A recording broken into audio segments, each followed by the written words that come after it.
पहिल्यांदा श्लोक हो चालू माताजी. करा. येस माताजी. हरे कृष्ण. ओम श्री परमात्मने नमः. अध्याय 2 श्लोक क्रम 14.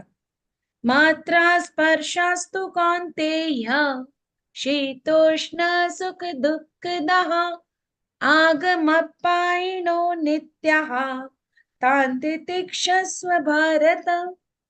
श्लोक क्रम 44.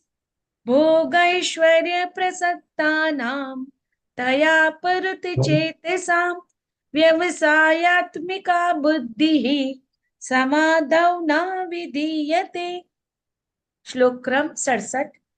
इंद्रियाणां हि चरतां यन्मनोनुविधीयते तदस्य हरति प्रज्ञां वायुर्नावम् इवाम्बसि. ज्याप्रमाणे सोसाट्याचा बलशाली वायू पाण्यातील नाव इतस्ततः ओढून नेतो, त्याप्रमाणे मनही भटकणाऱ्या कोणत्याही एका इंद्रियावर केंद्रित झाले तर ते इंद्रिय मनुष्याची बुद्धी हरण करते. हरे कृष्ण. धन्यवाद माताजी. अध्याय 4 श्लोक क्रम 9.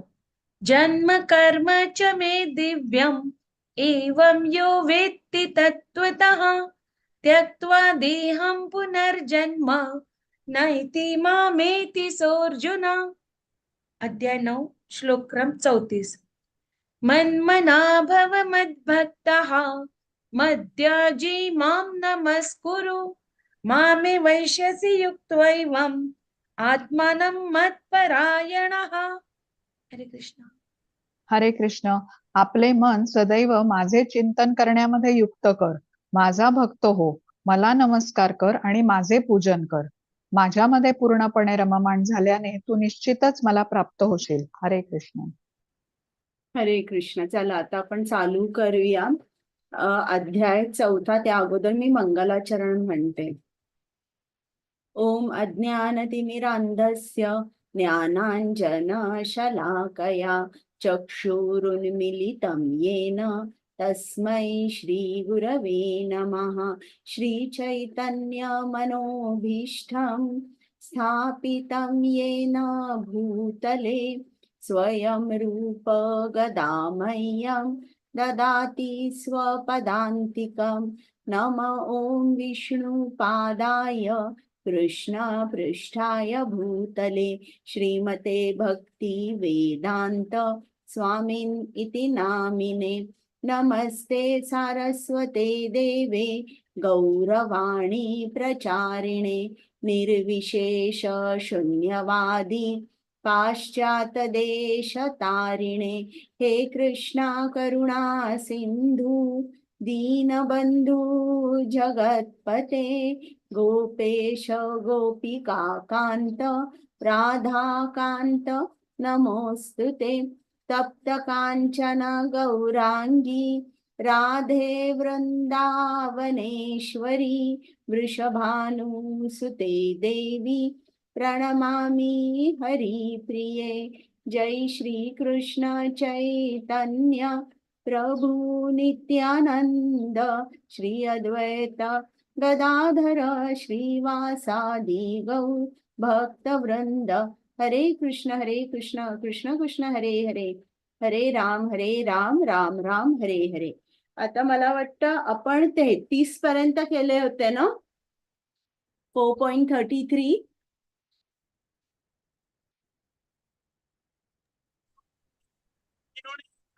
लक्षात आहे? 28 का 29 असेल माताजी, मला नक्की आठवत. नाही नाही, मला वाटतं 33 पर्यंत केले होते. एक मिनिट.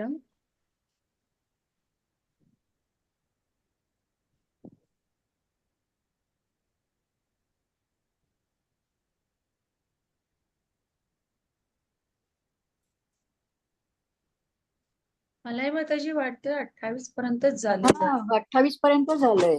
ओके. पुढे जा. हा अजून पुढे. हो होऊन गेले हे.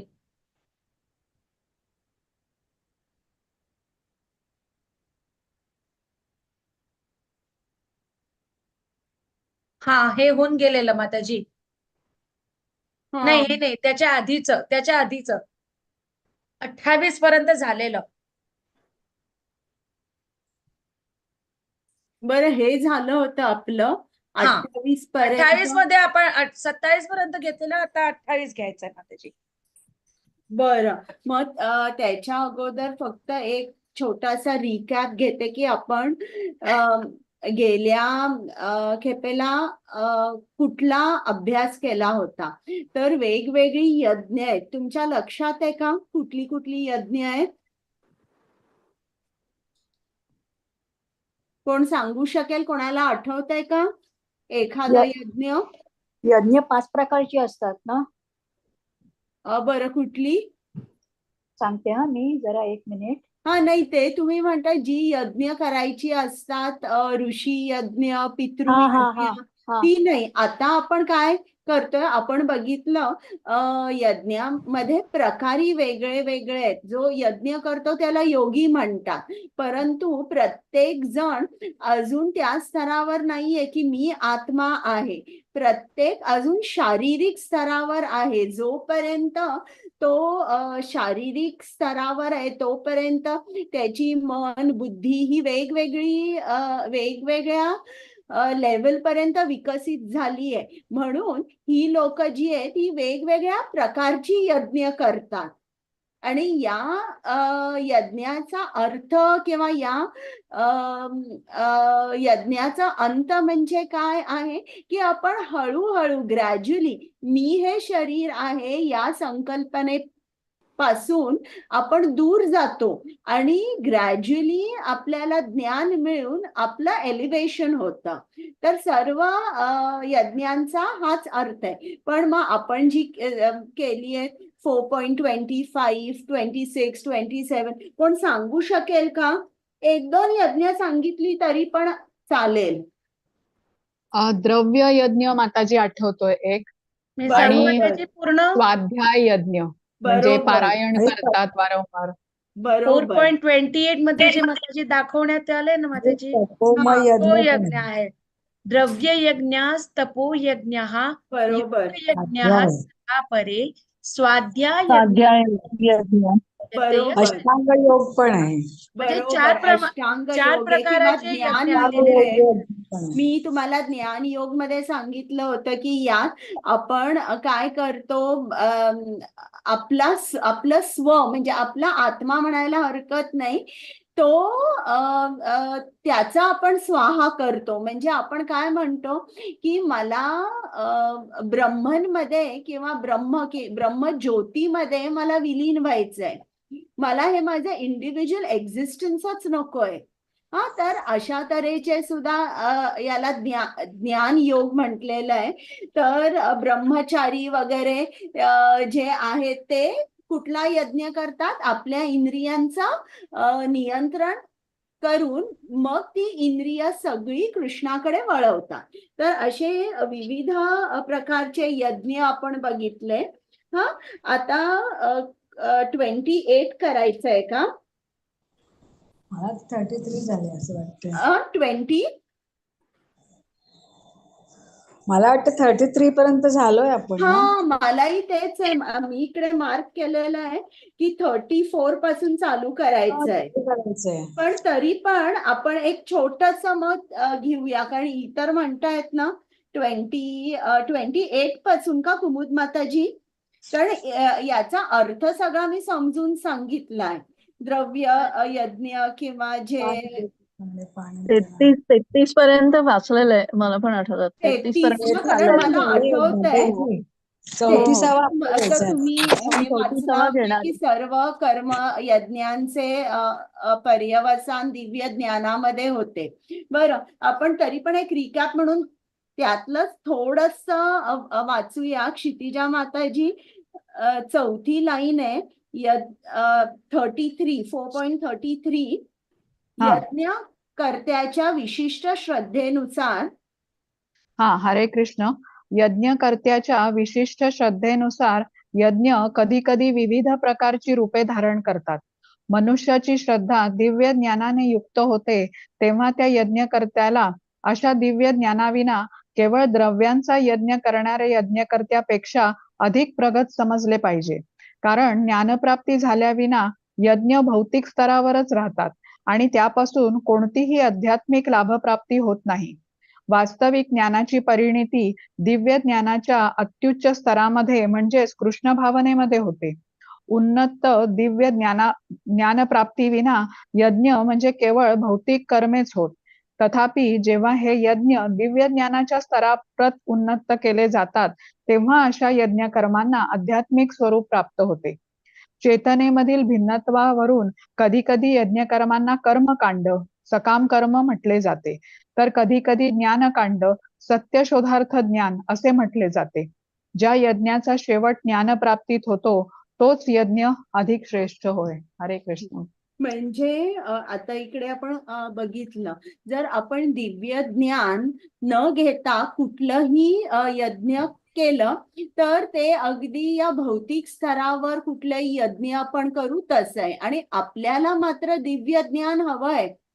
आपल्याला दिव्य ज्ञान घेऊनच यज्ञ करायचे. आणि मी आता ज्याप्रमाणे तुम्हाला म्हटलं, आपण वेगवेगळ्या लेवल्सला असतो. काही जण त्यांच्या खूप अगदी थिकली अटॅच्ड असतात की मी हे शरीर आहे, एवढी त्यांची खूपच स्ट्रॉंग संकल्पना असते की मी हे शरीर आहे. मग अशा लोकांची ही संकल्पना हळूहळू हळू कमी होते जेव्हा ते इकडे सांगितलेली विविध यज्ञ करतात. आणि याचा अंत काय आहे की तुम्ही ज्ञानापर्यंत पोहोचा की मी हे शरीर नाहीये, मी आत्मा आहे. मला यज्ञ कोणासाठी केले पाहिजे? श्रीकृष्णाच्या प्रसन्नतेसाठी केले पाहिजे. म्हणजे सगळ्या यज्ञांचा अंत कुठे होतो? दिव्य ज्ञानामध्ये होतो. आता हे जे दिव्य ज्ञान आहे, हे दिव्य ज्ञान आपल्याला कोण देतं? तर आपल्याला हे दिव्य ज्ञान आपले गुरु देतात. तर मग आता हे जर आपल्याला गुरूंकडून ज्ञान घ्यायचंय तर ते असं आहे का की त्यांनी एक दुकान काढलंय, आपण जा आणि आपल्याला काय हवं ते घ्या, किंवा आपली खूप मोठी मटेरियल पोझिशन आहे, स्टेटस आहे सोसायटीमध्ये, तरी एखाद्या माणसाला तसं गुरूंकडे जाऊन ज्ञान घेता येतं का? तसं ज्ञान त्याला घेता येत नाही. त्याला कसं राहिलं पाहिजे? त्याला नम्र राहिलं पाहिजे, गुरुच्या शरण गेलं पाहिजे. त्याला काही प्रश्न असतील, शंका असतील तर नम्रतेने त्या शंकेचं निरसन केलं पाहिजे.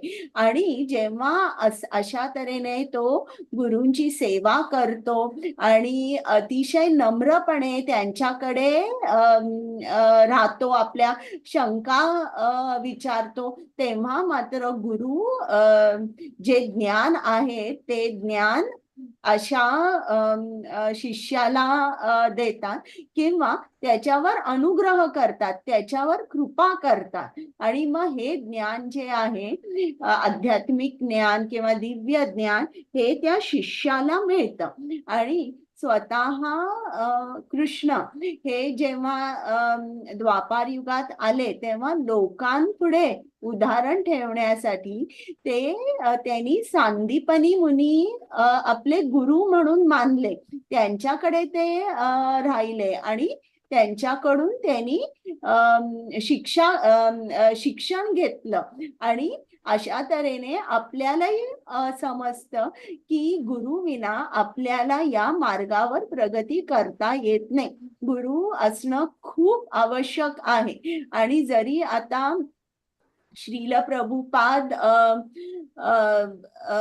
आता त्यांनी ही लीला संपवली आणि ते आता कृष्णधामात गेले, पण तरी सुद्धा ते अजूनही त्यांच्या वाणीमध्ये ते जिवंत आहेत. आणि ते काय म्हणतात की वाणी सेवा ही उत्तम सेवा आहे. म्हणजे आपल्याला जर गुरुची सेवा करायची आहे तर गुरुनी काय काय लिहून ठेवलंय त्याचं तंतोतंत आपण पालन करायचंय.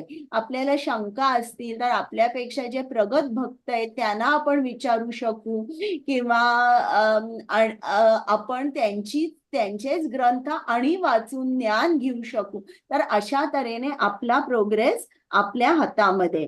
आता आपण बघूया 34. कुमुद माताजी वाचता? येस माताजी, नमस्ते. तद्विद्धि प्रणिपातेन परिप्रश्नेन सेवया उपदेक्ष्यन्ति ते ज्ञानं ज्ञानिनस्तत्त्वदर्शिनः. हरे कृष्ण. हरे कृष्ण. आध्यात्मिक गुरूंकडे जाऊन सत्य जाणण्याचा प्रयत्न कर. नम्रपणे त्यांना प्रश्न विचारून त्यांची सेवा कर. आत्मसाक्षात्कारी व्यक्ती तुला ज्ञान प्रदान करू शकतात, कारण त्यांनी तत्व पाहिलेले असते. हरे कृष्ण. म्हणजे बघा, इकडे आपण जायचं कोणाकडे, की ज्यांनी परम सत्याला जाणलंय अशा माणसाकडे जायचं. आता आपण कसे असतो, पूर्ण अज्ञानी असतो. नॅचरली आपल्या मनामध्ये शंका असणारच आहेत. मग त्या शंका जेव्हा आपण गुरूंपुढे प्रस्तुत करतो, तेव्हा ते अतिशय आपल्यामध्ये अतिशय नम्रपणा पाहिजे. नम्रपणा नसेल आणि आपण चॅलेंज केलं तर आपल्याला कधीच ज्ञान मिळणार नाही. आणि हे भौतिक तुम्ही जेव्हा शिक्षण घेता तेव्हा ते सुद्धा तितकंच बरोबर आहे. म्हणजे भौतिक ज्ञान सुद्धा जेव्हा हवं असतं तेव्हा आपण नम्र राहिलं पाहिजे. आणि इकडे सांगितलंय की तुम्ही गुरुना शरण गेला पाहिजे.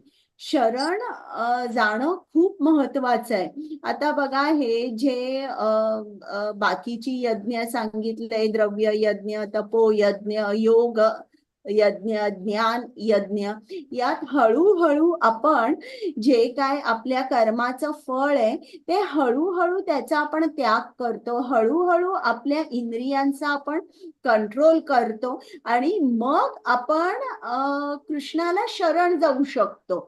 आता इकडे श्रील प्रभुपाद सांगतात की ज्याप्रमाणे एखादी खूप मोठी बिल्डिंग आहे. आता त्यांनी अमेरिकेचं एम्पायर स्टेट बिल्डिंगचं त्यांनी उदाहरण दिलंय की त्याला 102 मजले आहेत.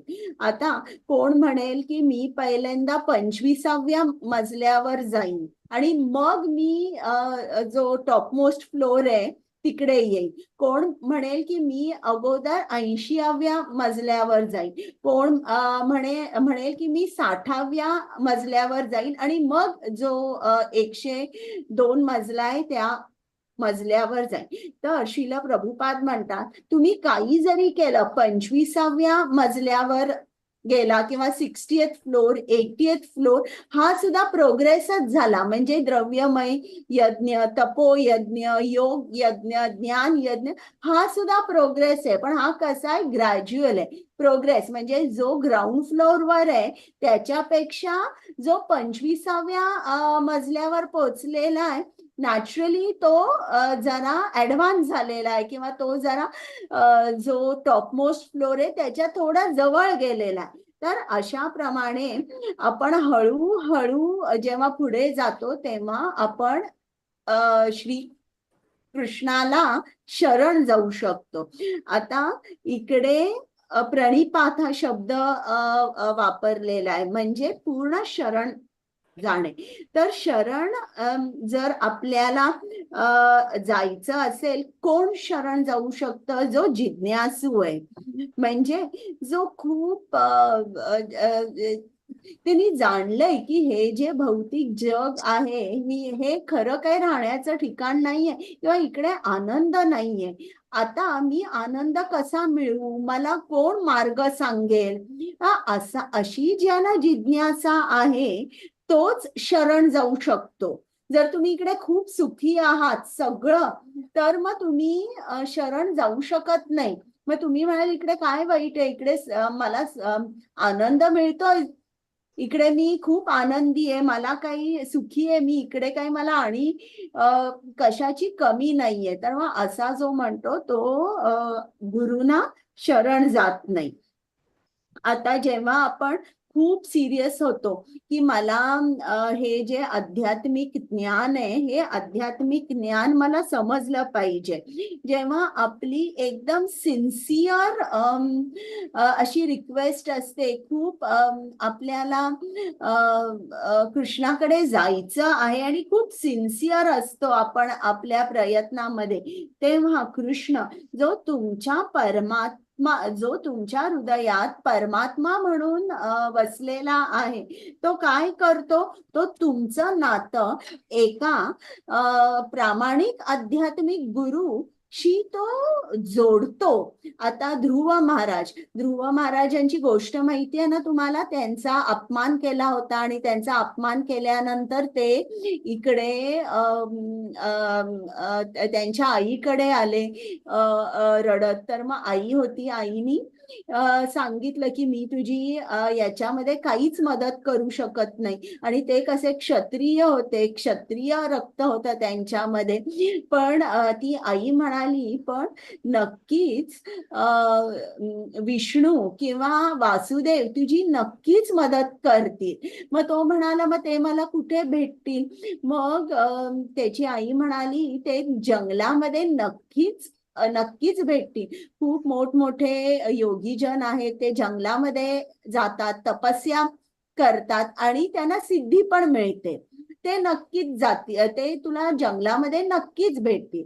मग एवढा लहान 5 वर्षाचा मुलगा तो जंगलात जातो आणि जंगलामध्ये त्याला असं तो शोधत असतो की कुठे मला कृष्ण दिसतील, कुठे मला विष्णू दिसतील. आणि त्याची जे सिन्सिअर प्रयत्न होते हे जेव्हा कृष्णाने जाणलं तेव्हा तिकडे योगायोगाने नारद मुनी आले. आता ही सगळी कृष्णाची रचना होती आणि मग नारद मुनीनी त्यांना ध्रुवला मार्गदर्शन केलं आणि मग त्याला जे काय पाहिजे होतं त्याच्यापेक्षा खूप बरंच काही मिळालं. पण इकडे माझं सांगायचं तुम्हाला काय आहे की जेव्हा तुमचे प्रामाणिक इच्छा असते की मला कृष्ण हवाय, तेव्हा कृष्णही जाणतो तो तुमच्या हृदयात आहे आणि बरोबर तो गुरूंबरोबर तुमचं नातं जोडून देतो. आता इकडे दुसरं जे आहे परिप्रश्नेन सेवया. परिप्रश्नेन म्हणजे अगदी नम्र पाहिजे. जे काय आपण आपल्यामध्ये हा नम्र भाव खूप खूप महत्वाचा आहे. नम्रतेशिवाय तुम्हाला हे आध्यात्मिक ज्ञान मिळू शकत नाही. नम्रतेशिवाय अतिशय नम्र पाहिजे. आता मी तुम्हाला एक प्रभू रामचंद्रांची गोष्ट सांगते, म्हणजे नुसतं तुम्ही जाणा की ते किती नम्र होते. तर एकदा दशरथ महाराज होते आणि एक दिवस जेव्हा त्यांनी आरशामध्ये आपला चेहरा बघितला तेव्हा त्यांना दिसलं की त्यांच्या डोक्यावर थोडेच काही पांढरे केस त्यांना दिसले. आता म्हणजे त्यांच्या लक्षात आलं की आता मात्र मी जे सिंहासन आहे अयोध्येचं त्याच्यावरून मी उतरून मी रामाला राजा केलं पाहिजे.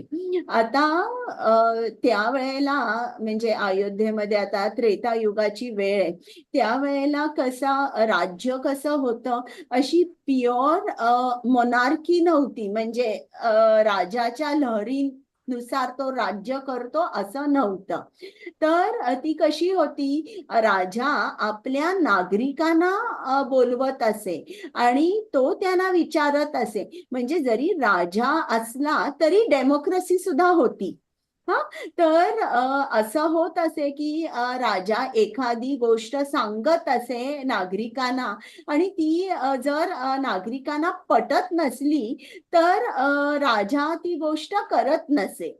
तर मग त्यांनी दशरथ राजांनी सांगितलं की चला आता उद्याच मी सभा भरवतो आणि दरबारामध्ये त्यांनी सगळ्या नागरिकांना सगळे त्याचे जे मंत्री आहेत, जे कुलगुरू आहेत, ऋषी आहेत, या सर्वांना त्यांनी आमंत्रण दिलं.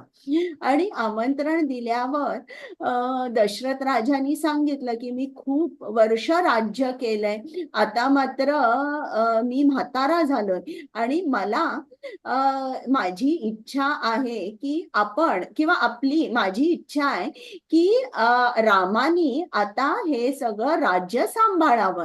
तर आपण रामाला अयोध्येचा राजा करू शकतो का, म्हणजे ही रिक्वेस्ट राजा करताय. असं नाही की माझा मुलगा आहे राम म्हणून चला इकडे सिंहासनावर बसणारच आहे, फोरगोन कन्क्लुजन असं नाही. आपण रामाला राजा करूया का? मग जेव्हा अशी विनंती सभेपुढे प्रस्तुत केली तेव्हा सगळे जण एका स्वरात ओरडले, इच्छा माम महाबाहुम रघुवीरम. म्हणजे आमच्या सर्वांची इच्छा आहे की जो महाबाहू रघुवीर आहे, महाबाहू म्हणजे सर्व शक्तिमान, आणि रघुवीर म्हणजे रघुकुळातला जो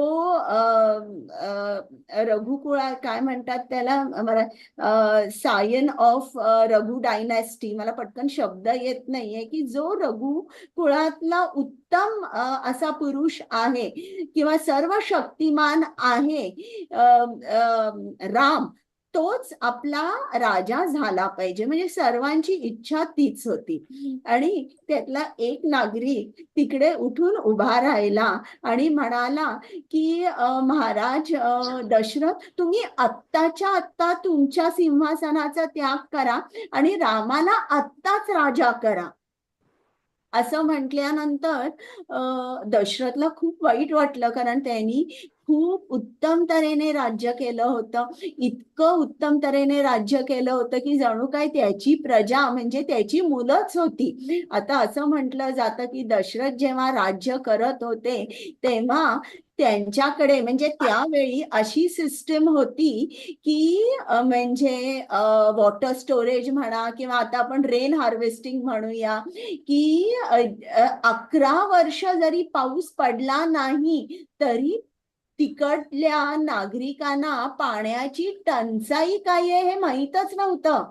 म्हणजे इतकं तिकडे इतकी सुव्यवस्था, इतकी सुंदर मॅनेजमेंट होती. आणि तर अशा तऱ्हेने त्यांनी अगदी मुलाप्रमाणे आपल्या प्रजेला सांभाळलं होतं. आणि इकडे एक नागरिक तर म्हणतो की आत्ताच्या आत्ता तुम्ही सिंहासनावरून खाली उतरा आणि आत्ताच रामाला सिंहासनावर राजा म्हणून नियुक्त करा. मग आता दशरथ राजाने हे ऐकल्यावर नॅचरली ना कोणालाही वाईट वाटेल, तसंच त्यांना वाईट वाटलं आणि चेहऱ्यावर ते त्यांचे भाव उमटले.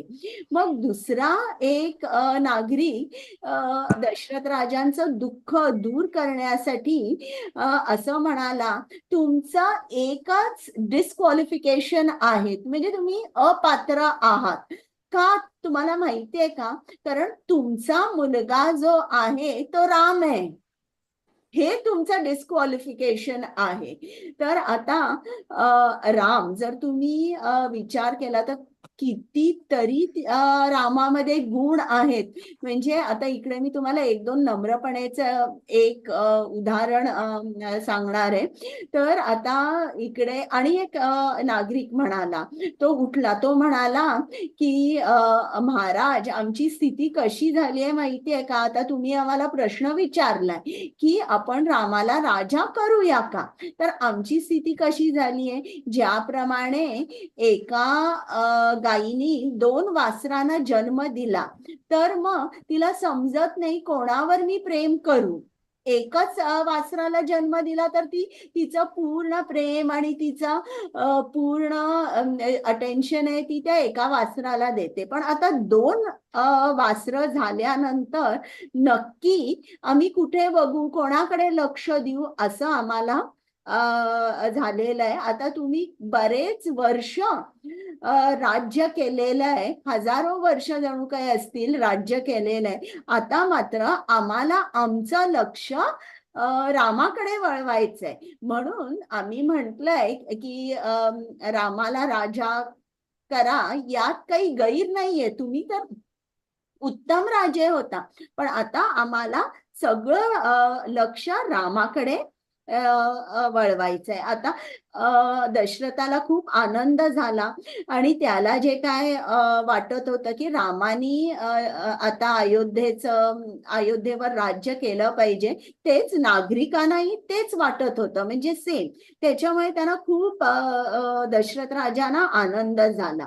पण त्यांना दशरथ महाराजांना हवं होतं की हे भावनावश होऊन म्हणतायत का रामाला राजा करा, रामाला राजा करा, की त्याच्या पाठीमागे काही लॉजिक पण आहे. मग आता हे जे म्हणजे खरोखर हे बोलतायत की त्यांनी म्हणजे विथ लॉजिक ते मला सांगतायत का की रामाला राजा कर. म्हणून दशरथांनी सभेला प्रश्न केला की तुम्ही मला सांगा की तुम्हाला रामच का राजा हवाय, मला प्रत्येकाने कारण सांगा. आणि मग त्याच्यानंतर ते रामाची स्तुती करू लागतात. प्रत्येक नागरिक उठतो आणि रामाची स्तुती करायला लागतो. हे जे सगळं स्तुतिगान आहे ते मेनली त्याचे 3 विभाग आहेत. तर आता पहिल्यांदा त्यांनी काही जणांनी सांगितलं की राम खूप टॅलेंटेड आहेत आणि ते खूप सुंदर गातात, ते खूप सुंदर बोलतात आणि ते जे काय बोलतात ते प्रत्येक शब्द जणू काय अमृत आहे. मग ते खूप उत्तम तऱ्हेने न्याय देतात. अशा तऱ्हेने न्याय देतात की ज्याची चूक झाली आहे त्याला खूप मोठा दंड देत नाही आणि ज्यांनी चांगलं काम केलेलं आहे त्याला खूप मोठं बक्षीस देत नाही. तर ते उत्तम तऱ्हेने न्याय करतात. आणि मग ते म्हणाले की त्यांचा जो ॲटिट्यूड आहे किंवा त्यांची मनोवृत्ती जी आहे ती खूप चांगली आहे. आता इकडे बघा जो टॅलेंट आहे, आता मी म्हटलं की राम खूप सुंदर गायचे किंवा ते खूप सुंदर बोलायचे, हे आपण एक्सपिरियन्स करू शकतो. आपल्याला त्या माणसाबरोबर काही वेळ घालवावा लागत नाही, पण मनोवृत्ती जी आहे ती टॅलेंट सारखी नीट दिसून येत नाही. मग आता लोक ही जे नागरिक आहेत ते स्तुतिगान करतात. आता त्यापैकी एका नागरिकाने सांगितलं की राम हे अतिशय बुद्धिमान आहेत. हा, जरी ते बुद्धिमान आहेत, अतिशय बुद्धिमान आहेत, तरी देखील आता ते बघा परिप्रश्नेन सेवया, परिप्रश्नेन, तरी ते अतिशय नम्र आहे आणि 3 जणांकडून 3 सोर्सेस कडून ते नेहमी नम्र होऊन ते प्रश्न विचारतात, नम्र होतात. म्हणजे ते सबमिसिव्ह इन्क्वायरी करतात 3 सोर्सेस कडून. तर ते 3 सोर्सेस कोण आहेत, तर एक म्हणजे वयोवृद्ध, म्हणजे जे वयाने मोठे आहेत. नॅचरली जे वयाने मोठे आहेत त्यांना त्यांच्याकडे जीवनाचे खूप अनुभव असतात. हा, तर वयोवृद्ध यांच्याकडे जाऊन ते नेहमी विचारतात. मग ज्ञानवृद्ध, ज्ञानवृद्ध म्हणजे जे ज्ञानामध्ये निपुण आहेत, यांच्याकडे सुद्धा ते प्रश्न विचारायला जातात. आता ज्ञानवृद्ध म्हणजे आता तुम्हाला एक उदाहरण देते की आता समजा जर एक 20-25 वर्षाचा मुलगा आहे, त्याला मोबाईलवरचं सगळं येतं, इंस्टाग्राम, झूम आणि काही काही ऍप्लिकेशन्स आहेत. आता समजा जर एक 70 वर्षाची बाई आहे आणि तिला येत नसेल हे सगळं काही, तर ती नॅचरली हा जो 25 वर्षाचा मुलगा आहे त्याच्याकडे जाईल आणि त्याला सांगेल मला प्लीज हे ऍप्लिकेशन डाउनलोड करून देतोस का, हे कसं चालू करायचं वगैरे सगळं विचारून घे. म्हणजे जे ज्ञानवृद्ध असतात, नॉट नेसेसरी की ते म्हातारे असतात, पण ते ज्ञानामध्ये निपुण असतात. आणि तिसरे म्हणजे शीलवृद्ध, म्हणजे जे कॅरेक्टर मध्ये अतिशय रिफाइंड आणि सॉफिस्टिकेटेड आहेत. म्हणजे कदाचित त्यांच्या घरी तसे संस्कार असतात किंवा त्यांनी हे संस्कार त्यांच्या गुरूंकडून घेतलेले. शीलवृद्ध अशा लोकांकडे जाऊन राम पर्सनली त्यांच्याकडून शिकत असे. म्हणजे राम इतके बुद्धिमान होते तरी सगळेजण म्हणाले की हा जो गुण आहे ना प्रभू रामचंद्रांमधला, हा आम्हाला खूप आवडतो. परिप्रश्नेनं म्हणजे एकदम नम्रतेने आपण प्रश्न विचारायचे किंवा आपण त्यांच्याकडून जाणून घ्यायचं. तर अशा तऱ्हेने इकडे सुद्धा जेव्हा आपण गुरूंकडे जातो, भले तुम्ही खूप हुशार असाल, बुद्धिमान असाल, पण तरी जेव्हा तुम्ही गुरूंकडे जाता तेव्हा आपल्याला खूप नम्र झालं पाहिजे. त्याच्याकडे आपल्यापेक्षा जास्त ज्ञान असतं आणि जेव्हा आपण नम्र होतो तेव्हा लिटरली त्यांच्या हृदयातून आपल्या हृदयात ज्ञान वाहायला लागतं. आणि ते सुद्धा आपल्याला गुरुना काय केलं पाहिजे, हे ज्ञान घेण्यासाठी गुरुना प्रसन्न ठेवलं पाहिजे, मग त्यांची सेवा केली पाहिजे. सेवेचं मी तुम्हाला ते उदाहरण सांगितलंय का, की एक पिता असतात आणि त्यांची 2 मुलं असतात. तर ते दोन्ही मुलांना सांगतात, आता तुमची 10वी आहे, तुम्ही रोज चांगला अभ्यास करा. एक मुलगा अगदी वडिलांचं ऐकतो आणि दुसरा मुलगा काय करतो, खूप वेळ घालवतो आणि त्याला आपले वडील कामावरून आले की त्यांना सरबत करून देतो, त्यांना त्यांच्याबरोबर बसतो, अर्धा पाऊण तास बोलतो आणि मग अभ्यासाला जातो. आणि मग नंतर असंच चालू राहतं वर्षभर आणि या मुलाला जो त्यांच्या वडिलांबरोबर बसतो, गप्पा मारतो, तर त्याला खूप कमी मार्क मिळतात आणि जो चांगला अभ्यास करतो त्याला चांगले मार्क मिळतात. आता वडील कोणावर खुश होतील सांगा बरं मला?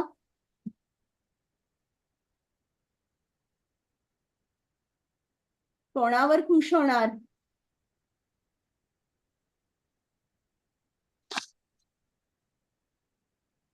तुम्ही झोपलाय ना सगळे, तुम्ही इकडे बोलते आणि नाही आता जे ऐकतोय ना, ऐकतोय. कोणावर खुश होणार सांगा, बोला तुम्ही. त्यांना चांगले मार्क मिळाले त्याच्यावरच होणार शेवटी. त्याच्यावर रिझल्ट फॅक्टर. बरोबर. कारण मग ज्याला चांगले मार्क मिळाले नाही त्याच्यासाठी पैसे भरा, चांगल्या कॉलेजमध्ये ऍडमिशन घ्या, हे सगळे इश्यू झाले ना. तर ज्यांनी वडिलांचे इन्स्ट्रक्शन्स तंतोतंत पाळले त्याच्यावर वडील खुश होतात. इकडे पण तेच आपल्याला सांगितलंय, परिप्रश्नेन सेवया. गुरुची सेवा म्हणजे काय केली पाहिजे? वाणी सेवा ही सर्वात उत्तम सेवा आहे.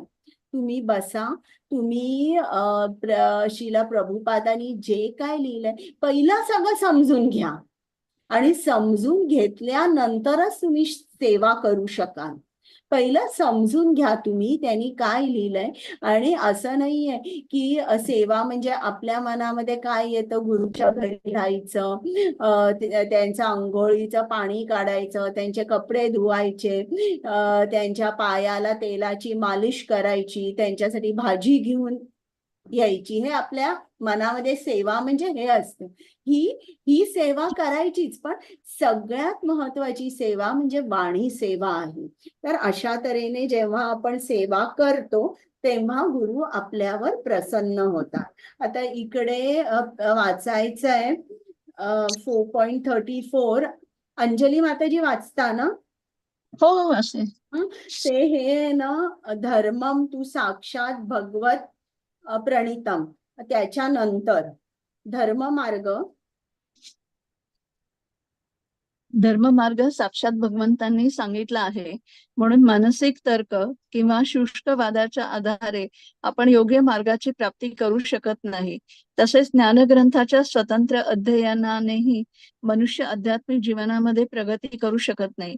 ज्ञानप्राप्ती करता मनुष्याने प्रमाणित आध्यात्मिक गुरूंना शरण जाणे अत्यावश्यक आहे. अशा आध्यात्मिक गुरूंचा स्वीकार संपूर्ण शरणागतीने केला पाहिजे आणि मिथ्या अहंकार न ठेवता नम्र सेवकाप्रमाणे त्यांची सेवा केली पाहिजे. आत्मसाक्षात्कारी आध्यात्मिक गुरूंना प्रसन्न करणे हेच आध्यात्मिक जीवनातील प्रगतीचे रहस्य आहे. जिज्ञासा आणि नम्रता यांच्या योग्य संयोगाद्वारे आध्यात्मिक ज्ञानप्राप्ती होते. नम्रता आणि सेवेशिवाय विज्ञान आध्यात्मिक गुरूंना प्रश्न विचारणे परिणामकारक ठरत नाही. मनुष्याने आध्यात्मिक गुरुच्या कसोटीस उतरले पाहिजे आणि जेव्हा ते शिष्याची प्रामाणिक इच्छा पाहतात तेव्हा आपोआपच त्याला वास्तविक आध्यात्मिक ज्ञान प्रदान करून कृतार्थ करतात. या श्लोकामध्ये अंधानुसरण आणि विवेकशून्य प्रश्न या दोन्ही गोष्टींना दोषास्पद ठरवले आहे. मनुष्याने आध्यात्मिक गुरूंकडून केवळ श्रवण करायचे असे नाही, तर त्याने नम्रता, सेवा आणि प्रश्नाद्वारे आध्यात्मिक गुरूंकडून ज्ञानबोध करून घेतला पाहिजे. प्रमाणित आध्यात्मिक गुरु स्वभावतः शिष्याबद्दल अत्यंत दयाळू असतात, म्हणून शिष्य जेव्हा नम्र आणि सेवा करण्यास सदैव तत्पर असतो तेव्हा ज्ञान आणि प्रश्नांचे आदान प्रदान यांचा पूर्ण मेळ जमतो. हरे कृष्ण. म्हणजे बघा इकडे दोन गोष्टी सांगितल्या की अंधानुसरण, ब्लाइंड सरेंडर कधीच आपण झालो नाही पाहिजे. आपण ज्ञान घेतलं पाहिजे. आपल्याला प्रश्न असतील तर ते नम्रपणे आपण त्या शंकेचं निरसन केलं पाहिजे, त्यांची सेवा केली पाहिजे आणि अशा तऱ्हेने आपण आपल्या गुरूंना प्रसन्न करून त्यांच्याकडून ज्ञान घेतलं पाहिजे. 35. हरे कृष्णा. 35 माताजी. हा 35. यज्ञत्वा न पुनर्मोहम् एवं यस्यसि पांडव येन भूतान्यशेषाणि द्रक्ष्यस्यात्मन्यतो मयि. हरे कृष्णा. आत्मसाक्षात्कारी जीवांकडून वास्तविक ज्ञानाची प्राप्ती झाल्यावर तू पुन्हा मोहित होणार नाहीस, कारण या ज्ञानाद्वारे तू पाहशील की सर्व प्राणी मात्र हे परमेश्वराचे अंश आहेत, अर्थात ते माझेच आहेत. हरे कृष्ण. म्हणजे बघा आपल्याला एकदा जेव्हा आत्मज्ञान मिळतं, जेव्हा आपण गुरूंकडून ज्ञान घेतो तेव्हा मात्र आपण ज्ञानाला कधीच सोडू शकत नाही. तर आपल्याला माहिती आहे की ज्ञान मिळाल्यानंतर काय होणार आहे. आता पुढल्या सगळ्या श्लोकांमध्ये शेवटपर्यंत ज्ञानामुळे काय काय होणार आहे, ज्ञानाचे परिणाम काय होणार आहेत हे आपल्याला सांगतात. आता इकडे आपण थोडस वाचूया. एक मिनिट.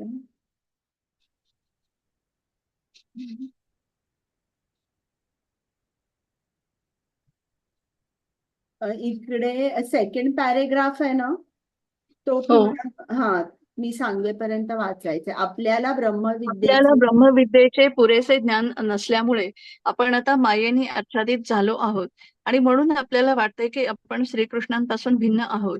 जरी आपण श्रीकृष्णांचे भिन्न अंश असलो तरी त्यांच्यापासून सर्वथा कधीच भिन्न असू शकत नाही.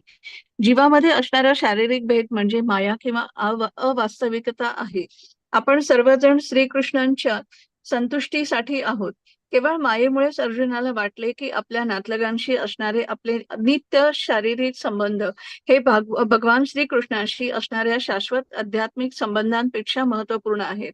संपूर्ण गीतेची शिकवण हीच आहे की जीव हा श्रीकृष्णांचा नित्य सेवक असल्यामुळे त्याला श्रीकृष्णांपासून वेगळे करता येत नाही आणि श्रीकृष्णांपासून आपण भिन्न आहोत या जीवाच्या भावनेलाच माया म्हटले जाते. जीव हे भगवंतांचे अंश असल्यामुळे त्यांच्या विशिष्ट प्रयोजनाची पूर्ती करावयाची असते. अनादी कालापासून त्यांना या प्रयोजनाचे विस्मरण झाल्यामुळे ते मनुष्य, पशु, देवता इत्यादी विविध प्रकारच्या शरीरांमध्ये बद्ध झाले आहेत. अशी शारीरिक भिन्नता ही भगवंतांच्या दिव्य सेवेच्या विस्मरणामुळे होते.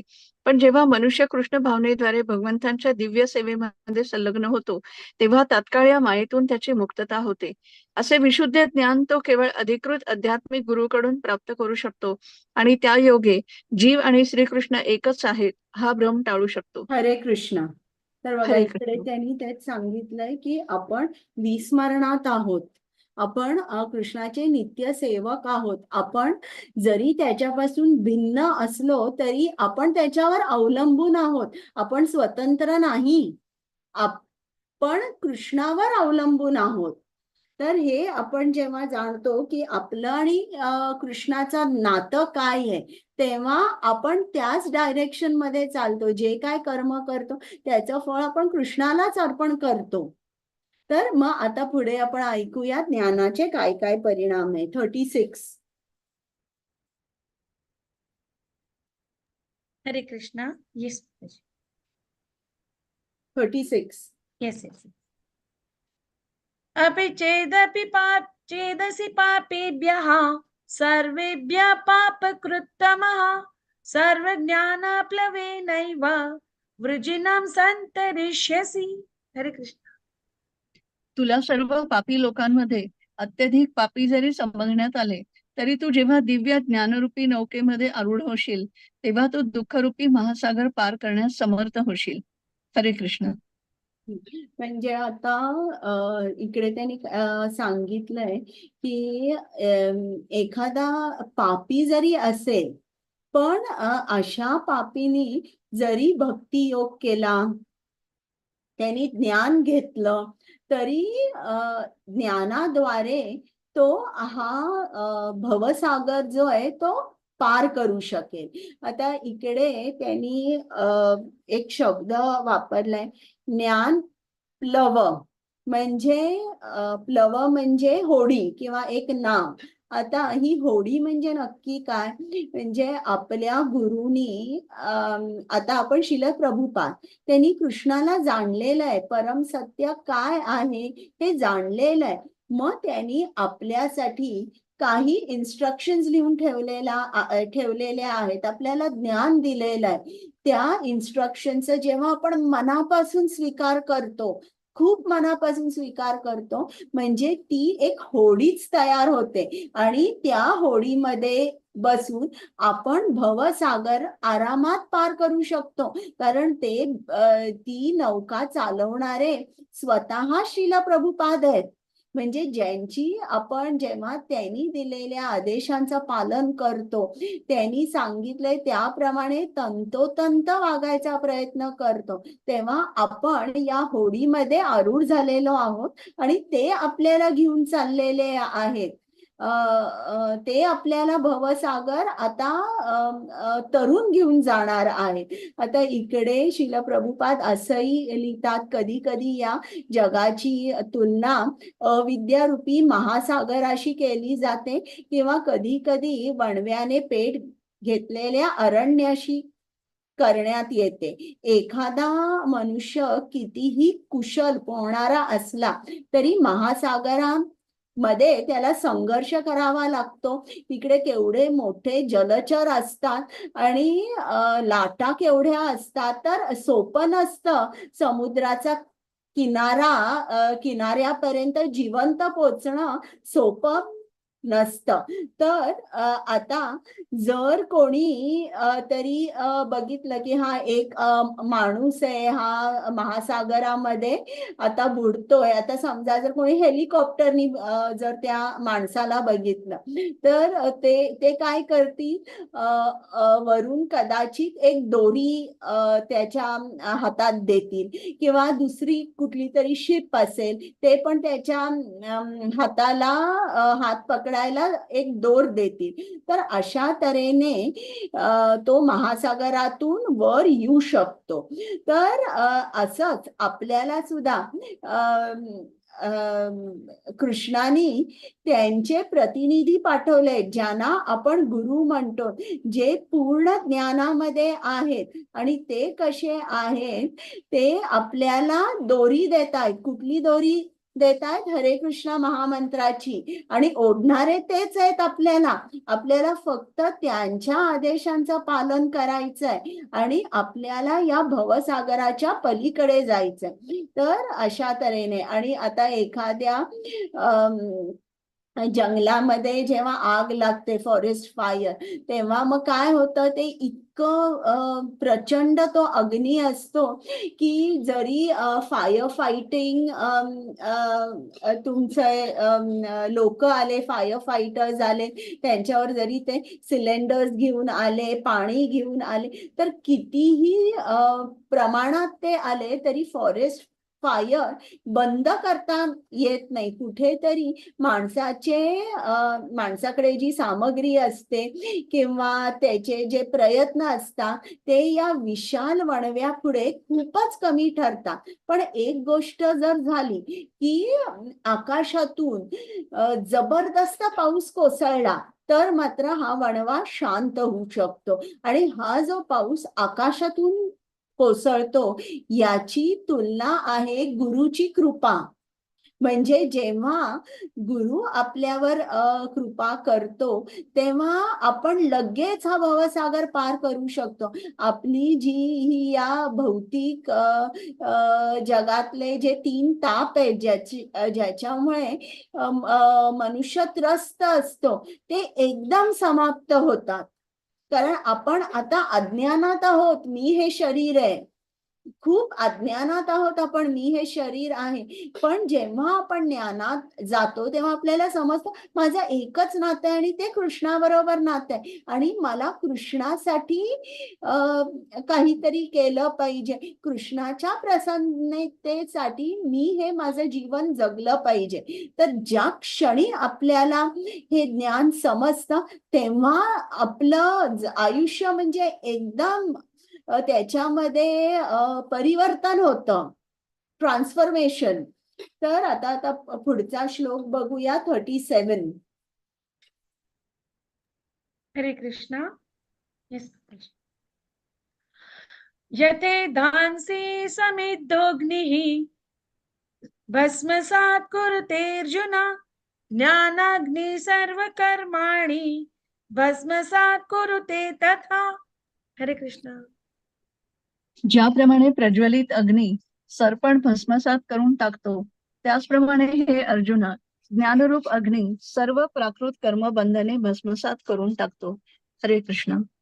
म्हणजे बघा आता एक अग्नी प्रज्वलित केलेला आहे आणि त्याच्यामध्ये जर तुम्ही लाकूड घातलं तर त्या लाकडाची सुद्धा राख होते. किंवा समजा जर एक मोठा टँकर आहे ज्याच्यामध्ये पेट्रोल आहे आणि तुम्ही एक ठिणगी घातली त्या टँक मध्ये तरी काय होईल, ते सगळं पेट्रोल आहे ते जळून जाईल. त्याचप्रमाणे आपण सुद्धा कर्म करतो आणि त्या कर्माची फळं असतात. काही फळं चांगली असतात तर काही फळं वाईट असतात. आता चांगलं जे काय केलंय त्याचं फळ भोगण्यासाठी सुद्धा आपल्याला यावं लागतं आणि जी वाईट कर्म केलेली आहे त्याचं सुद्धा फळ आपल्याला भोगायला यावंच लागतं. दोन्ही फळं आपल्याला भोगायला परत या भूतलावर यावंच लागतं. आता ज्याप्रमाणे एक मुलगा खेळतोय आणि आता संध्याकाळचे 7:30 वाजले तर आई काय करते, त्या मुलाला जबरदस्ती खेळ त्याचा बंद करते. त्याला सांगते चल आता तू घरी ये, तुला घरी यायला हातपाय धु, अभ्यास कर, जेव आणि मग झोपायला जा. उद्या तुला परत शाळेत जायचंय, तुझं होमवर्क करायचंय. आता आई जे काय करते हे चांगल्यासाठीच करते. तेव्हा तिकडे तो मुलगा मित्रांबरोबर खेळत असतो, त्याला खूप वाईट वाटतं. तर त्याचप्रमाणे जेव्हा आपण परमात्म्याशी नातं एस्टॅब्लिश करतो तेव्हा काय होतं, आपण दिव्य ज्ञानात असतो आणि हे दिव्य ज्ञान आपलं चांगलं कर्म आणि पाप कर्म दोन्हीही नष्ट करतं. आता समजा जर आपण असं ठरवलं की बाबा हे माझं चांगलं कर्म आहे, हे नष्ट करू नकोस, नाही, पण ते कर्माची सायकल कशी असते बघा, की जेव्हा आपण कुठलंही कर्म करतो चांगलं किंवा वाईट आणि आपल्याला त्याची रिॲक्शन घेण्यासाठी आपल्याला या भूतलावर यावं लागतं. आता आपण किती कर्म केली आहेत, आपल्या अनंत जन्म आपले झालेत. मी तुम्हाला सांगते 155 ट्रिलियन इयर्स आपण या ब्रह्मांडात फिरतोय. तर आपण अगणित कर्म केलेली आहेत आणि त्याच्या त्याचे अगणित परिणाम आहेत, चांगले आणि वाईट, आणि ते सगळे आपण एक्झॉस्ट केले पाहिजे, ते सगळे संपवले पाहिजे, मगच आपण आध्यात्मिक जगात जाऊ शकतो. आता जेव्हा हे अगणित कर्म आहे, त्याचे अगणित परिणाम असे अक्युमुलेट झालेले आहेत, आणि ते संपवता संपवता आपण आणि वेगवेगळी नवीन नवीन कर्म करतोय, आणि अशा तऱ्हेने ही प्रोसेस जी आहे ती एंडलेसच आहे. म्हणून कृष्ण काय सांगतात, तुम्ही किती जन्म येणार, तुमचे जे वाईट कर्म आहेत, जे चांगले कर्म केलेले आहेत, त्याचे परिणाम भोगण्यासाठी किती जन्म तुम्ही माझ्यापासून लांब राहणार आहात, किती तुम्ही ते भोगत बसणार आहात की मी चांगलं केलंय म्हणून मला चांगल्याचं भोगायला यायचंच आहे. कितीदा तुम्ही हा विचार करणार. तर चला, आता ती आई कशी मुलाला घेऊन येते, त्याप्रमाणे कृष्ण काय करतो, आपल्याला गुरु समोर आणून आपली सिन्सिअरिटी बघून गुरु समोर आणतो. आणि मग गुरु काय म्हणतात, चला आता आई काय म्हणते त्या मुलाला, चल आता खेळ बस झाला तुझा, आता तू घरी ये, हातपाय धु, तुझं होमवर्क कर, अभ्यास कर, जेव आणि लवकर वेळेत झोप, नाहीतर सकाळी लवकर उठणार नाही. त्याचप्रमाणे आपले गुरु आपल्याला सांगतात, चल आता हा इकडे आता या भौतिकाकडे बघू नकोस, तुला घरी जायचंय, आता 16 माळा हरे कृष्ण कृष्ण कृष्ण हरे हरे, हरे राम राम राम हरे हरे, हा जप कर. तू जे काय खातोस कृष्णाला प्रसाद भोग दाखव, नैवेद्य दाखव आणि प्रसाद म्हणून ग्रहण कर. बाकी नॉनव्हेज काही खायचं नाही, ड्रिंक्स घ्यायच्या नाही, आणि जुगार नाही खेळायचे. तर आपल्याला नियम सांगतायत ते, ज्याप्रमाणे ती आई मुलाला सांगते, चल आता बस झाला तुझा खेळ, आता चल तू घरी, तुला अभ्यास करायचा आहे, जेवायचं आहे, होमवर्क करायचंय. त्याचप्रमाणे हे गुरु आपल्याला सांगतात, आपल्याला ते दिव्य ज्ञान देतात, आणि दिव्य ज्ञान जेव्हा आपल्याला मिळतं, त्या क्षणी ज्याप्रमाणे ठिणगी एका पेट्रोल टँकला पूर्णपणे जाळू शकते, त्याचप्रमाणे ज्ञान जे आहे, आपण केलेली अगणित इनफायनाईट कर्म आणि कर्माचे जे रिॲक्शन्स आहेत, त्या सगळ्याला हे दिव्य ज्ञान भस्मसात करतं. तर आपल्याला लक्षात आलं पाहिजे की आपल्याला आज प्रभुपादाने हे जे दिव्य ज्ञान दिलंय, ही आपल्या जीवनाची सर्वात अनमोल भेट आहे, आणि ती तुम्ही आता कशी आचरणात आणणार आहे, हे याचा निश्चय आणि निर्धार तुम्हाला करायचा आहे. आता बघा, समजा जर रोज तुम्ही जंक फूड खाल्लं, पिझ्झा, बर्गर्स, कोक, तर काय होईल बरं, मला सांगा.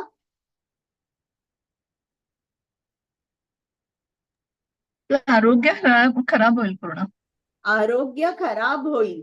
आणि आता तर तसंच हे जर हेल्दी बॉडी हवी असेल, तर आपण कसं बॅलन्स्ड फूड खातो, आपण पालेभाज्या, फळं, साधा वरण भात, पोळ्या, भाकऱ्या वगैरे असं आपण खातो ना. तर अगदी त्याचप्रमाणे तुमचा जो आत्मा आहे किंवा तुमची जी बुद्धी आहे, या बुद्धीला तुम्ही शास्त्रांचा किंवा गुरुबोधाचं तुमच्या बुद्धीला तुम्ही खाद्य द्या, तुम्ही न्यूट्रिशन द्या, म्हणजे तुमचा जो आत्मा आहे तो सबळ होईल. तो दिव्य ज्ञान बुद्धीला समजल्यावर ते आचरणात आणण्यासाठी खूप सोपं जाईल. तर अशा तऱ्हेने हे जे दिव्य ज्ञान आहे ते अग्नी समान आहे, आणि ते सर्व जी कर्म आहेत, चांगली आणि वाईट, याचे जे परिणाम आहे, ते सर्व परिणामांना भस्म करतं. बघा, कृष्णाला आपण किती लवकर हवे आहोत की तुम्ही लवकर माझ्याकडे या. आता नाही, एक 39 नाही 38 येस 38. येस. हरे कृष्णा. नहि ज्ञानेन सदृशं पवित्रम् इह विद्यते तत्स्वयं योग संसिद्धः कालेनात्मनि विन्दति. हरे कृष्ण. या जगात दिव्य ज्ञानासारखे विशुद्ध आणि उदात्त असे इतर काहीही नाही. असे ज्ञान म्हणजे सर्व सिद्धींचे परिपक्व फळ आहे. जो भक्तियोगाच्या आचरणामध्ये निपुण झाला आहे तो योग्य समयी स्वतःमध्येच या ज्ञानाचे आस्वादन करतो. हरे कृष्ण. म्हणजे बघा इकडे आता जे श्लोक आहेत यात पूर्ण ज्ञानाची स्तुती केलेली आहे. दिव्य ज्ञान म्हणजे काय? आपण जाणणं की मी आत्मा आहे, मी कृष्णाचा अंश आहे. मग परमात्मा म्हणजे कोण? परमात्मा म्हणजे कृष्ण आहे. आणि आत्मा आणि परमात्म्याचं नातं काय आहे? जेव्हा हे आपण जाणतो तेव्हा आपण असं म्हणू शकतो की आपण दिव्य ज्ञानात आहोत. 39. हरे कृष्णा. श्रद्धावान् लभते ज्ञानं तत्पर संयितेन्द्रियः ज्ञानं लब्ध्वा परां शान्तिम् अचिरेणाधिगच्छति. हरे कृष्ण. जो श्रद्धावान मनुष्य दिव्य ज्ञानाची प्राप्ती करण्यासाठी समर्पित आहे आणि ज्याने आपली इंद्रिये संयमित केली आहेत तो असे ज्ञान प्राप्त करण्यास पात्र आहे. आणि असे ज्ञान प्राप्त झाल्यावर त्याला परम आध्यात्मिक शांती लवकरच प्राप्त होते. हरे कृष्ण. आता इकडे त्यांनी दिलंय ज्ञानाचं फळ काय आहे? परमशांती आहे. आणि ज्ञानाची पात्रता काय आहे? की ज्याला श्रद्धा आहे, जो श्रद्धावान आहे. बरं, फक्त श्रद्धावान आहे असं म्हटलंय का? नाही. ज्यांनी त्याची इंद्रिय पण नियंत्रित ठेवली आहे, संयत इंद्रिय असं म्हटलेलं आहे त्यांनी. ज्यांनी इंद्रिय सुद्धा त्याच्या कंट्रोलमध्ये ठेवलेली आहे, जो श्रद्धावान आहे तोच हे दिव्य ज्ञान घेण्याची त्याची पात्रता आहे. तर इकडे आता जेव्हा आपल्याला बरं नसतं आणि आपण डॉक्टरकडे जातो तर डॉक्टर आपल्याला सांगतो काही काही गोष्टी करू नका किंवा काही काही गोष्टी खाऊ नका, काही काही गोष्टी तुम्ही खा. आता समजा जर आपण डॉक्टरांना सांगितलं की मला तुझ्यामध्ये पूर्ण श्रद्धा आहे, पण हे जे इन्स्ट्रक्शन्स तुम्ही सांगितलंय ना, डूज अँड डोंट्स, हे काही मी करू शकणार नाही. मग खरोखर तुमची श्रद्धा आहे का? नाही. आणि तुम्हाला रिझल्टही मिळणार नाही, म्हणजे चांगली तब्येतही मिळणार नाही. तर त्याचप्रमाणे आपल्या गुरुनी सुद्धा आपल्याला काही डूज आणि काही डोंट्स सांगितलंय. आपल्याला सुद्धा त्यांनी काही काही गोष्टी सांगितल्या, पण आपण श्रद्धावान आहोत का? आपण गुरुनी दिलेला जो फॉर्म्युला आहे तो योग्य तऱ्हेने वापरतोय का? आपण म्हणतोय एका ठिकाणी मी खूप जप करते, मी खूप जप करते, पण गुरुनी जे सांगितलंय तंतोतंत त्याचं पालन आपण करतोय का? तोपर्यंत आपण श्रद्धावान नाही. आणि मग तोपर्यंत आपण दिव्य ज्ञानाच्या स्तरावरही पोहोचू शकणार नाहीये. आता पुढचं 4.40 आता इकडे सांगितलंय ज्यांची श्रद्धा नाहीये त्यांचं काय होतं बघा. असं नाहीये की मी आता 4 नियम दिलेले आहेत आपल्याला. श्रील प्रभुपादांनी हे पण सांगितलंय कांदा, लसूण, चहा, कॉफी तुम्ही घेऊ नका. मी ना 50% फॉलो करते, 50% माझ्या मनचा करते. नाही, फॉर्म्युला जर दिलाय ते प्रत्येक गोष्ट पाळायला पाहिजे. तुम्हाला डॉक्टरांनी सांगितलंय हे जे औषध आहे हे दिवसातून 3 वेळेला घ्यायचं, हे औषध आहे हे 1 वेळेला घ्यायचं. आपण आपलं डोकं वापरून म्हणू शकतो का नाही या दोन्हीपैकी एकच औषध मी घेईन रोज? 3 वेळेला आणि 4 वेळेला कोण औषधं घेणार आहे? 1 वेळेलाच मी घेईन. तुम्हाला रिझल्ट मिळेल का? आणि मग सांगायचं मी डॉक्टरांचं सगळं ऐकते ना, हो ते सांगतात ते औषधं मी घेतेच आहे, पण तरी माझ्यावर काही इफेक्ट नाही झाला. अगदी तसा गुरुनी दिलेला फॉर्म्युलामध्ये नो चेंज. जेव्हा श्रील प्रभुपाद अमेरिकेला गेले त्यावेळेला श्रील प्रभुपादांना इतर लोकांनी सांगितलं अहो हे तुम्ही काय नियम सांगताय ना हे इकडे चालणार नाहीत. आम्ही दारू पाण्यासारखी घेतो, त्याच्यानंतर आमच्या गर्लफ्रेंड्स तर आहेतच, आम्ही गर्लफ्रेंड्सवर राहतो, झोपतो. बरं, आम्हाला तुम्ही हे सांगू नका की मीट, फिश, एग्ज वगैरे काही नाही खायचे, आमचं ते खाद्यच आहे, आम्ही हे काहीही पाळू शकणार नाही. पण श्रील प्रभुपाद म्हणाले नाही, रूल इज रूल. हे रूल्स जे आहे ते मी मॅन्युफॅक्चर केलेले नाही, हे वेदांमध्ये आहेत, हे परंपरेमध्ये फॉलो करत आलेले हे रूल्स आहेत, हे माझ्या गुरुनी सांगितलेले आहे, त्याच्यामध्ये नो चेंज. आणि त्याच्यामुळेच त्यांनी जे दिलेलं ज्ञान आहे ते अनअडल्टरेटेड आहे. आणि तसाचा तसा जर तुम्ही त्याचा उपयोग केला तर तुमच्यामध्ये, तुमच्या जीवनामध्ये 100 नाही 101% ट्रान्सफॉर्मेशन झालेली तुम्हालाच दिसणार आहे. तर त्यांनी कुठलेही रूल्स बेंड केले नाही, कारण ते पाश्चात्य देशात गेले म्हणून.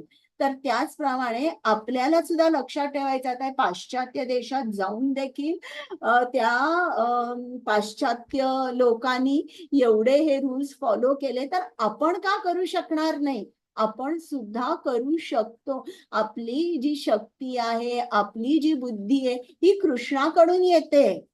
आपण फक्त कृष्णापुढे नम्र व्हायचं आणि सांगायचंय की कृष्णा, मला हे श्रील प्रभुपादांनी सांगितलेलं आहे, या सर्व नियमांचं मला पालन करायचंय, मनापासून माझी मदत कर. आणि जेव्हा तुम्ही असं नम्र भावाने म्हणता, खरोखर सिन्सिअरली म्हणताय का हार्टमध्ये, हार्ट तुमच्या हृदयापासून, हे कृष्णाला समजतं आणि त्याप्रमाणे तो इतर सुद्धा सगळे बदल करतो. 40. आता ज्यांची श्रद्धा नाहीये त्यांचं काय होतं बघूया. हरे कृष्णा जी. अज्ञश्च श्रद्धानश्च संशयात्मा विनश्यति नायं लोकोऽस्ति न परः न सुखं संशयात्मनः. हरे कृष्णा. परंतु प्रामाणिक शास्त्रांबद्दल संशयी असणाऱ्या अज्ञानी आणि श्रद्धाहीन मनुष्यांना भगवत भावनेची प्राप्ती होत नाही, तर त्यांचे पतन होते. संशयी आत्म्याला या लोकामध्ये किंवा परलोकातही सुखाची प्राप्ती होऊ शकत नाही.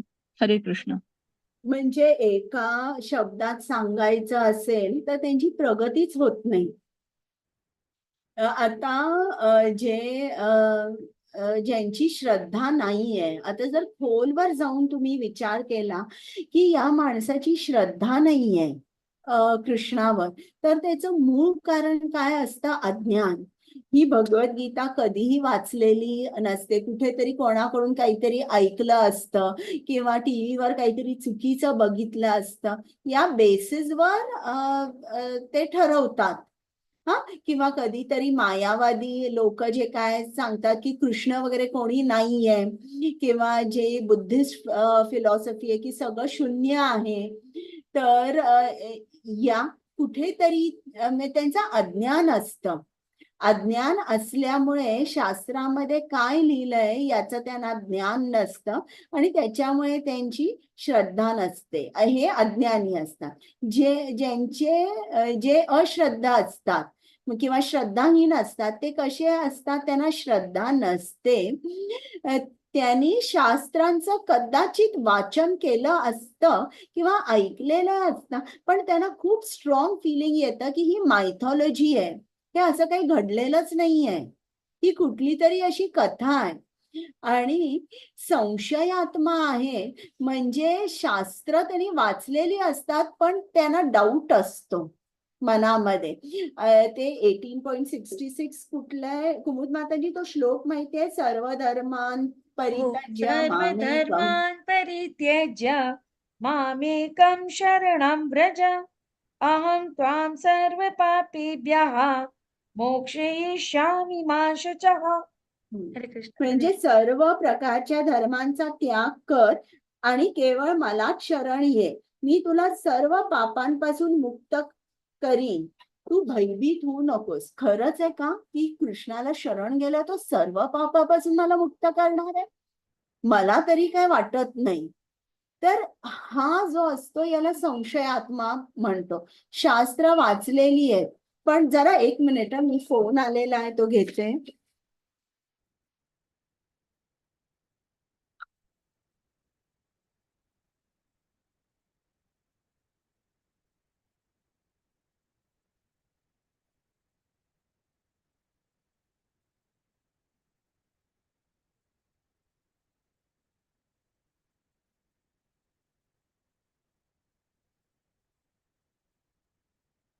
तर अशा प्रकारे हा जो संशयात्मा असतो तो असा असतो की शास्त्र वाचलेली आहे पण तो खूप संशय घेतो. जे जे काय कृष्णाची वचनं आहेत त्याच्यावर त्याचा संशय असतो. मग अशी ही 3 प्रकारची माणसं, एक अज्ञानी, एक अश्रद्धा आणि संशयात्मा, यांना कधीच सुख, समाधान, शांती मिळू शकत नाही, त्यांची कधीच प्रगती होऊ शकत नाही. 41. हरे कृष्णा. योग योग संन्यस्त कर्माणं ज्ञान संच्छिन्न संशयम् आत्मवन्तं न कर्माणि निबध्नन्ति धनंजय. हरे कृष्णा.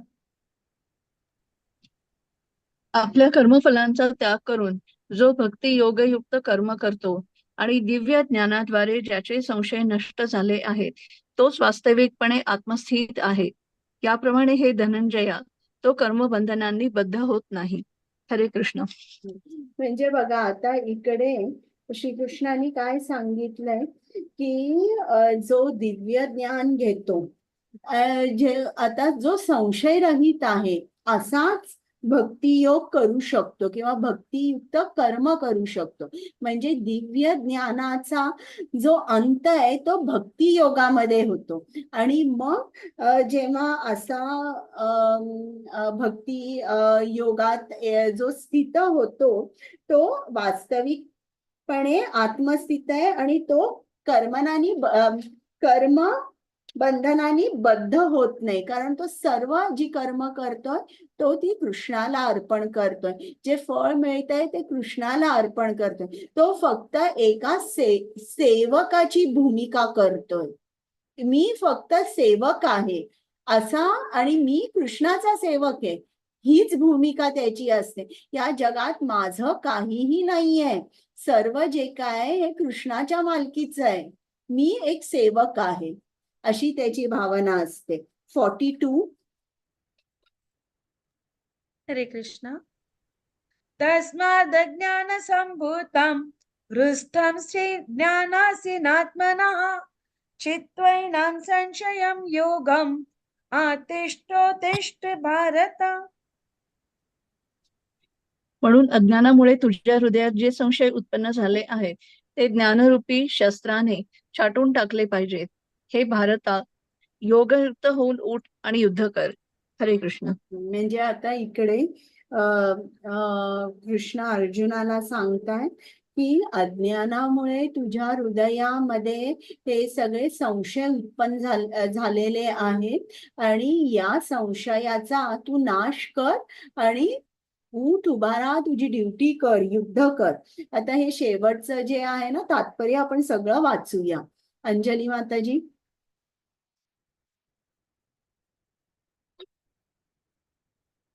वाचताय ना? अनम्यूट.